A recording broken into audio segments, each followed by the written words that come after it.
A Comissão Parlamentar de Inquérito, CPI, instaurada na Câmara de Vereadores de Joaçaba para apurar o desvio de recursos da Prefeitura, encerrou suas atividades nesta quinta-feira, 6 de agosto, com o pedido de indiciamento do ex-tesoureiro e mais 10 pessoas. Após a apresentação do relatório final durante a última sessão da CPI da Prefeitura, o presidente Diego Bairros e o relator Jean Causa concederam uma entrevista coletiva. Indiciado, então, pela realização do crime, do fato, foi o tesoureiro, o chefe da tesouraria. Os demais exerciam cargos superiores, como secretários das gestões municipais e os 2 prefeitos de Joaçaba do período de 2017 até o atual período de 2025. É importante estar falando que quando a gente fala em indiciamento, né, e o colega Gia traz em relação à sugestão de indiciamento, os indiciamentos eles foram feitos de forma culposa para 10 desses agentes, né? Ou seja, não configurando intenção, né?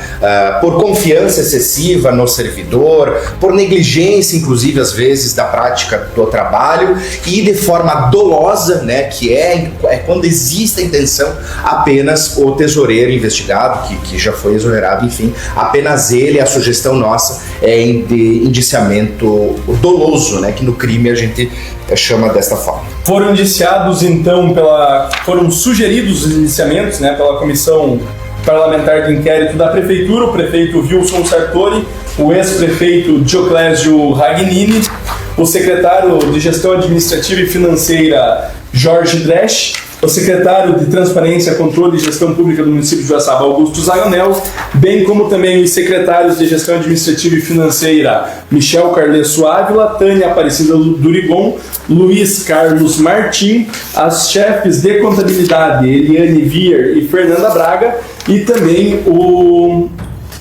investigado desta CPI, a Eliane Zardo Schmaltz também, que é a Superintendência Administrativa e Financeira, e o investigado dessa comissão, que é o Bruno Rogério da Espada. O dolo é quando você tem a intenção de cometer a ação. Nesse caso, o servidor Bruno teve a intenção de enriquecimento ilícito através de patrimônio público. Os demais servidores é de forma culposa, porque pela materialidade que nós temos, nenhum deles corroborou diretamente com essa situação. Eles destacaram que a investigação identificou uma série de erros, vícios e negligências administrativas que foram fundamentais para a viabilização dos crimes. A nossa comissão ela se baseou muito nas oitivas realizadas aqui na Câmara de Vereadores, como também nas auditorias internas do próprio município de Joaçaba, dos outros órgãos que realizaram auditorias nesse meio tempo, e também em relação a documentos vindos das instituições financeiras.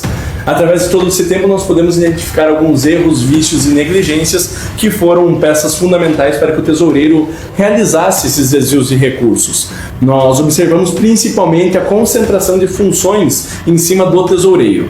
Isso fez com que ele realizasse todas as transferências para a sua conta sem a supervisão de um superior hierárquico, uma vez que a própria Secretaria de Gestão Administrativa e Financeira não havia hierarquizado seus cargos. Não houve sequer uma reunião de gestão durante todo esse período de tempo onde estava posto quem seria o chefe do tesoureiro e assim dos outros cargos também. Além de solicitar os indiciamentos, o documento final apresenta uma série de recomendações técnicas para que a Prefeitura de Joaçaba implemente medidas rigorosas de controle, visando prevenir a ocorrência de futuras fraudes. Vocês vejam que todos os desvios aconteceram pelo motivo da insubordinação. Não havia ninguém com capacidade de comandar o funcionário. O funcionário tirava férias, mas ao mesmo tempo ele vinha trabalhar. E o pior, durante o período, ele fazia transferências para as suas contas em período de férias. A coisa só escala, só piora. O funcionário em questão, investigado, teve vida fácil. Ele teve vida fácil. Ele teve vida facilitada. Resta para nós agora saber se isso foi apenas de 17 para cá, que nós tivemos aí as provas, ou se isso acontecia antes, né? A Polícia Civil e também o Tribunal têm mais braços para encontrar esses indícios. Período anteriores, nós não tivemos acesso. Requisitamos ao município de Joaçaba e também requisitamos às instituições financeiras que mandassem todas as comprovações de transações em momentos anteriores. Não houve esse remetimento à comissão porque no período de 2017 a 2025, que é o período investigado, as transações são de formas digitais, transferências online.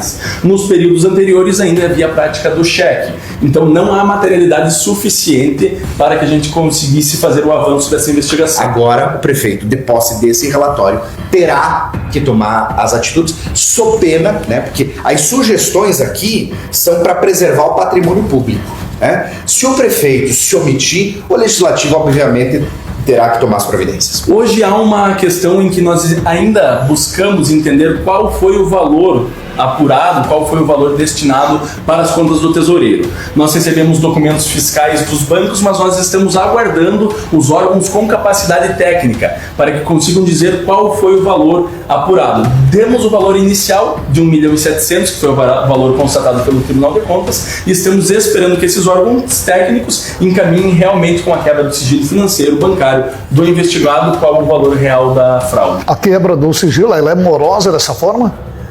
Aos indícios, não é a primeira vez que nós trabalhamos com essa situação, mas os indícios que foi tido nas conversas com os delegados, que há uma demora maior do que o normal. Isso é uma situação que faz com que até mesmo o investigado continue em liberdade e não se sabe qual foi o fluxo, o trâmite desse recurso, se foi destinado para outras pessoas, para outras contas, transformado em criptomoedas ou em propriamente patrimônio. O investigado ele foi indiciado pelos crimes na esfera do Código Penal: peculato, apropriação e peculato desvio, inserção de dados falsos no sistema de informação, falsidade ideológica, e na esfera da improbidade administrativa pelo enriquecimento ilícito, dano ao erário público, atentado aos princípios da administração pública, dentro da esfera civil do Código Civil, ato ilícito e abuso de direito, enriquecimento sem causa e também a obrigação de indenizar, que é um dos objetivos centrais da municipalidade, também do próprio Poder Executivo, é tentar recuperar esse valor que foi despendido de forma delituosa. O relatório da CPI será agora submetido à votação no plenário da Câmara de Vereadores.